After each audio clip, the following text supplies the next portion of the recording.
नमस्कार, मेरा नाम प्रदीप कृष्णात्रे है और हम सुबह जैसे हमने सर्वे पे बात की थी, आज और अगले कुछ वीडियो लेसन्स में हम सर्वे के बारे में बात करने वाले हैं और केवल क्रॉस सेक्शनल सर्वेस के बारे में बात करने वाले हैं। लॉन्जिट्यूडनल सर्वे के बारे में हम बात नहीं करने वाले हैं।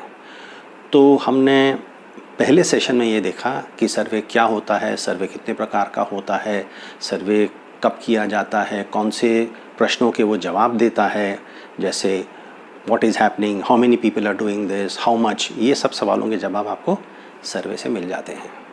अब हम जाते हैं, अब देखिए सर्वे की जब बात करते हैं तो बेसिकली जिस तरह से आप पीएचडी कर रहे हैं या किसी एकेडमिक इंस्टीट्यूशन में आप कोई प्रोजेक्ट पेपर कर रहे हैं तो उसमें सर्वे काम करने का तरीका थोड़ा दूसरा होता है और जो रिसर्च ऑर्गेनाइजेशन से एजेंसी जो सर्वे करती हैं उनका काम करने का थोड़ा दूसरा तरीका होता है। सर्वे तो दोनों करते हैं, उसमें मुख्य अंतर मेरे हिसाब से ये करता है, हालांकि कुछ अंतर महत्वपूर्ण हैं।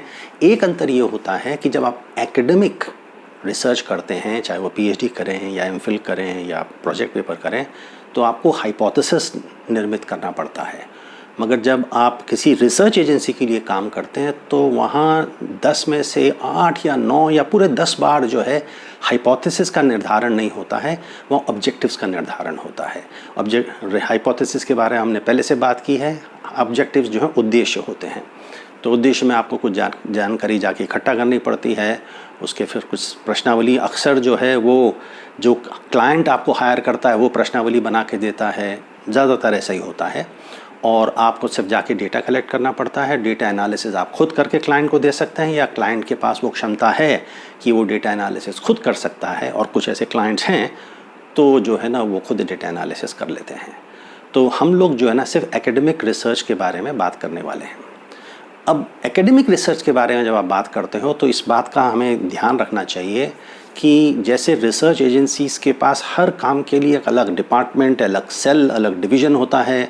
जैसे कुछ एक्सपर्ट्स होते हैं, वहाँ कोई सिनॉप्सिस जैसी चीज़ तो बनती नहीं है, मगर एकेडमिक इंस्टीट्यूशंस में जब आप एमफिल या पीएचडी करते हैं तो आपको सिनॉप्सिस बना के देनी पड़ती है। सिनॉप्सिस का मतलब ये हुआ कि जनरली आप कैसे काम करने वाले हैं उसका आपको एक अच्छा खासा 8, 10, 12, 15 पन्ने लिख कर देना पड़ता है। उसमें मूल रूप से आपकी मेथडोलॉजी होती है, आप डेटा एनालिसिस कैसे करेंगे वो बताते हैं, आपका टाइटल होता है और विभिन्न चीज़ें उसके अंदर सिनॉप्सिस के अंदर होती हैं। तो जब आप पीएचडी की थीसिस या एमफिल की थीसिस करते हैं तो सवाल ये उठता है, और मैं कुछ ऐसी व्यवहारिक बातें करने वाला हूँ जो आपको प्राय किताब में नहीं मिलेंगी, मगर शायद आप में से कुछ लोगों को इसका फ़ायदा हो जाए। तो सबसे पहले विद्यार्थी के लिए चुनौती ये आती है कि वो किस एरिया या डोमेन में सर्वेक्षण करें। एरिया या डोमेन से मतलब ये है कि क्या वो न्यूज़पेपर में करे, मैगज़ीन में करे, रेडियो में करे, टेलीविज़न में करे, हेल्थ में करे, क्लाइमेट चेंज में करे, एजुकेशन में करे। बेशुमार ऐसे क्षेत्र हैं जिसमें आप अपनी पीएचडी या एमफिल कर सकते हैं, सर्वेक्षण कर सकते हैं। तो कैसे चुनेंगे आप? तो मेरा ये मानना ये है कि आपको 2-3 चीज़ों का ध्यान देना चाहिए, क्योंकि मैंने कुछ ऐसी पीएचडीज़ देखी हैं, जैसे किसी पत्रकारिता या संचार के विभाग में आप किसी नाट्य मंडली पर या किसी ट्रेडिशनल मीडिया पे शोध करते हैं। मेरे हिसाब से जनरली आम तौर पर ऐसे शोध आपको नहीं करने चाहिए, और मैं ऐसा क्यों कह रहा हूँ ये आपको मैं बताना चाहता हूँ। सबसे पहली बात तो ये है कि आप ऐसे विषय में शोध करने की सोचें जिसमें आपको किसी तरह की थोड़ी बहुत जितनी भी हो, आपको किसी तरह की विशेषज्ञता, कुछ आपके पास थोड़ी सी एक्सपर्टीज़ हो, या आपने कुछ उस पर थोड़ा पढ़ लिख लिया हो, है ना। आप अपने विषय से या अपने क्षेत्र में जो काम है, जो एरिया या डोमेन जो है उससे आप थोड़े परिचित हों, या कुछ ऐसे लोगों को जानते हों, कुछ ऐसी रिपोर्ट पढ़ चुके हों। ये काम बहुत ज़रूरी है।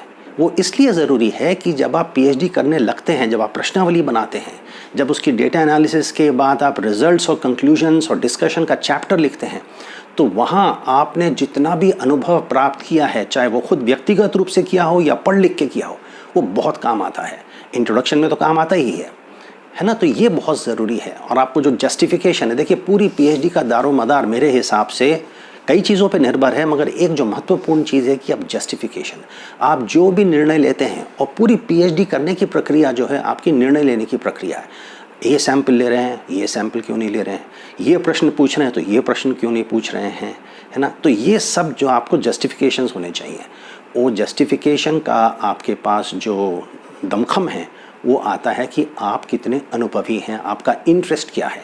क्योंकि अच्छी पीएचडी के लिए आपकी खूब रगड़ाई होती है ना, क्योंकि आपका आखिरी ये डिग्री है, तो आपको खुद अपने लिए पीएचडी में पूरी जो है निष्ठा के साथ वो काम करना चाहिए।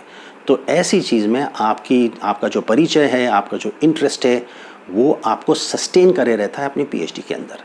तो एक तो मतलब ये हो गया कि आपको पीएचडी ऐसे विषय में करनी चाहिए जिससे आप परिचित हो, जिसमें आपका थोड़ा इंटरेस्ट हो, जिसमें आपका कुछ एक्सपर्टीज़ हो, या फिर कुछ दूसरी पॉइंट ऐसा कुछ विषय ले लीजिए जो आज आप चुनते हैं, जिस विषय को या जिस टॉप एरिया को डोमेन को आप चुनते हैं, वो जब तक आप पीएचडी कंप्लीट करेंगे 3 साल में, 4 साल में, 5 साल में, वो प्रासंगिक हो। जैसे आजकल जो है सोशल मीडिया पे बहुत बातचीत हो रही है, तो अगर आप अखबार में काम करना चाहते हैं, अखबार पे, न्यूज़पेपर मीडिया पे, या उस क्षेत्र में काम करना चाहते हैं तो बहुत अच्छी बात है।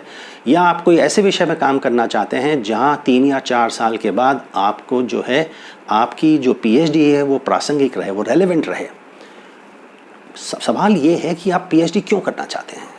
अक्सर पीएचडी आप इसलिए करना चाहते हैं कि आपको नौकरी अच्छी मिले, या आप शिक्षक बन जाएं, या किसी रिसर्च एजेंसी में ज्वाइन कर लें, या कहीं आपको जो है कंपटीशन आजकल बहुत है, तो अगर आपके पास पीएचडी है और कुछ आपके पास प्रकाशित लेख हैं, तो आप जो हैं आपकी जो रिज्यूमे है उसको थोड़े ज़्यादा मार्क्स मिल जाते हैं, या आपको कम से कम इंटरव्यू के लिए तो बुलाया जा सकता है। उसके बाद फिर आपकी कितनी क्षमता है, आप कितने प्रेजेंस ऑफ माइंड से जवाब देते हैं, वो बातें सब दूसरी हो जाती हैं।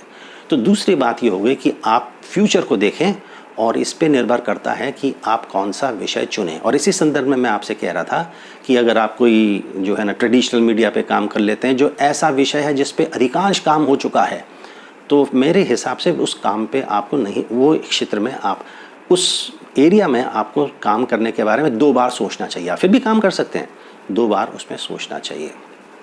तो नौकरी के हिसाब से, फ्यूचर के हिसाब से भी आपको अपने एरिया का चयन करना चाहिए। ये 2 बातें मैं आपसे कहना चाहता था, और कल जब हम बात करेंगे तो टॉपिक के चयन के बारे में हम बातचीत करेंगे। धन्यवाद।